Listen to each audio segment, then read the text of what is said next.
All right, welcome back to the channel. It's your boy Fanon, and in this video, we're going to be in the 154, 147 pound division, give you an update on what's going on, where Terence Crawford is out at the Shakur Stevenson fight, talking a lot about the Errol Spence rematch and Jaron Ennis and some other things. And also, new video has been released with Derek James, the trainer of Errol Spence Jr., basically saying that what Terence Crawford fans have been saying about the fight is true. So I'm going to give you those two updates and talk about what I think it means in this video.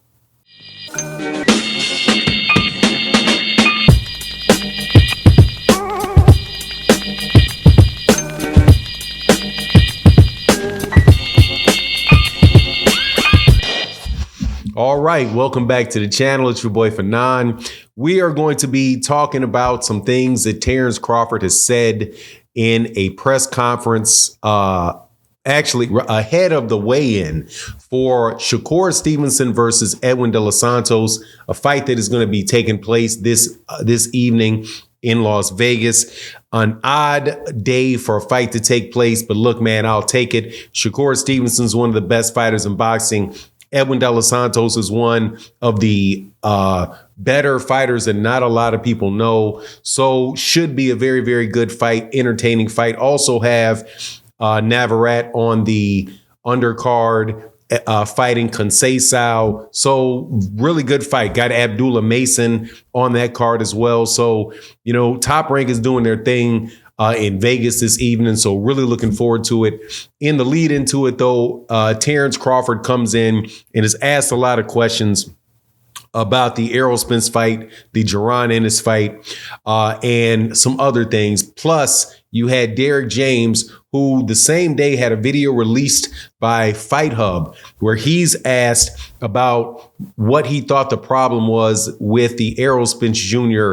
Terence Crawford fight the first time, and pretty much co-signs what was said by Terence Crawford fans, and segues into the discussion that Terence Crawford had about what weight class this fight is going to be in.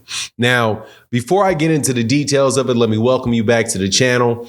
If you're new to the channel, please accept my invitation. Hit the subscribe button, hit the bell icon so you can know when we talking boxing on the channel. Also, thank you to all the supporters of the channel. Thank y'all for continuing to chop it up with me. The positive comments that you have in the comment section. Shout out to my guy, Jeff Miller. My guy, Thomas. Shout out to you, Thomas Hill. Shout out to all of y'all that come by the channel on a regular basis. Claymore Rain. What's going on with you, sir? Thank you for your support and thank you for stopping by. Make sure you guys go subscribe to Upper Echelon's channel. The whole crew of people that come by on a regular basis. But let's get into this. Terence Crawford's a very interesting dude, man. Not a very intelligent guy. However, a lot of the things that he say kind of contradicts himself. However, he was asked about the Errol Spence Jr. fight, and he said, confirmed, that Errol and himself had signed for the rematch. So the rematch is going to take place. There was still a question, though, he said, about whether it was going to be at 147 or whether it's going to be 154. Even though Derek James has said that the fight is going to be at 154, I'm almost 100% sure that that fight is going to be at 154 pounds. More than likely, what Terence Crawford is doing is still trying to negotiate something extra to get the fight to 154. But if he's already signed the agreement and they've already signed the contract, the weight class is going to be in the contract. So, I mean, 99% sure of that. But whatever the case is, he's waffling as to whether, or not revealing as to whether the fight is going to be at 147 or 154, but that the fight is done and they're going to have it. However, right now, because Showtime's it went out of boxing, they don't know where the fight is going to be aired. So there obviously are some details that are in that should be in that agreement that are not there, like what network it's going to be on and that. So potentially the weight class could be up in the air, but more than likely it's going to be at 154 pounds. Now, for Errol Spence Jr.'s part, his coach Derek James came out and said that he didn't believe that the weight had anything to do with why Terence Crawford won that fight, and that he didn't say exactly what it was, but as we had heard before, that there was other issues with Errol Spence Jr. heading into that fight, and that pretty much anything and everything that could have went wrong in the training camp went wrong in the training camp. Terence Crawford also addressed it in the conversations that he had with the reporters, and said that, look, man, he really has a lot of respect for Errol Spence, because Errol says, look, he understands that Errol believes that it was just an off night for him. It wasn't his night. So the fight turned out bad, and he wants to get back in the ring and prove himself, right? And prove that was not, that was not the case, right? That was not the best Errol Spence. So he wants to continue to have the fight. I like all of that, man.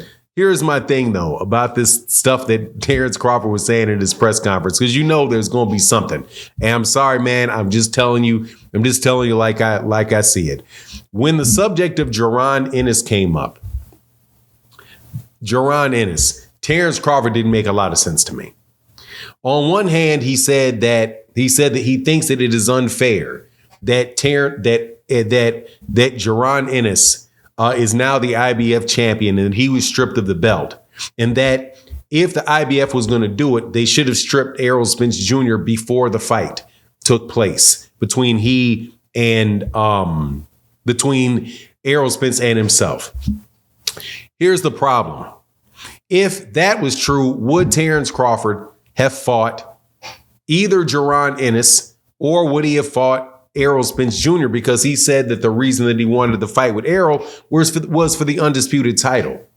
And also, there's an adage out there in boxing that unifications trump mandatories. So why would the IBF strip Errol Spence Jr. before the undisputed fight takes place if they knew and had waited all that time, and all the other sanctioned bodies had waited all that time to give Terence Crawford an opportunity to fight for that belt?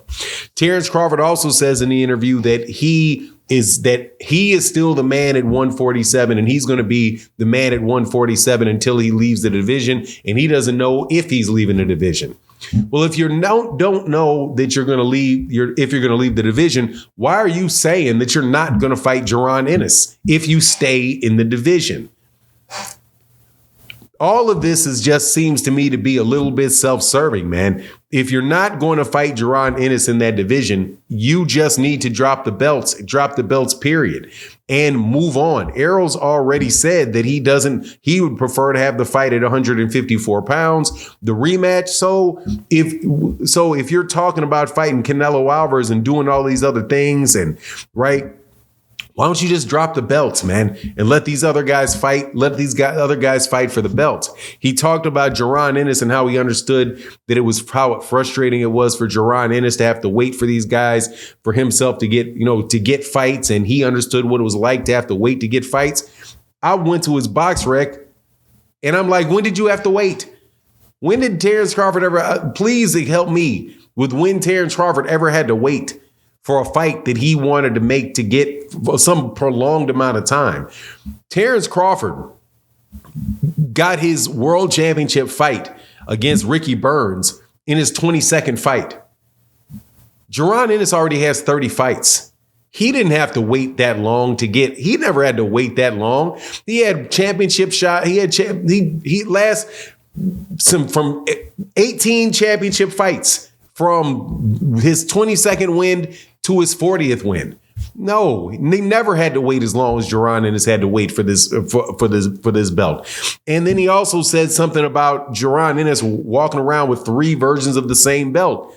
Jaron Ennis does not have 3 versions of the same belt. He has the IBF belt. He was the interim champion. He's not the interim champion anymore. He's the full champion. But anyway, 147, man, we got great fighters in it. Hopefully, we'll get to see all of these guys fight each other at one point in time. But the one thing we probably don't ever have to worry about is Terence Crawford getting in the ring with Jaron Ennis And that's very unfortunate. But anyway, that's my take on the matter. Please let me know what you think in the comment section. And with that, I'm out. Deuces.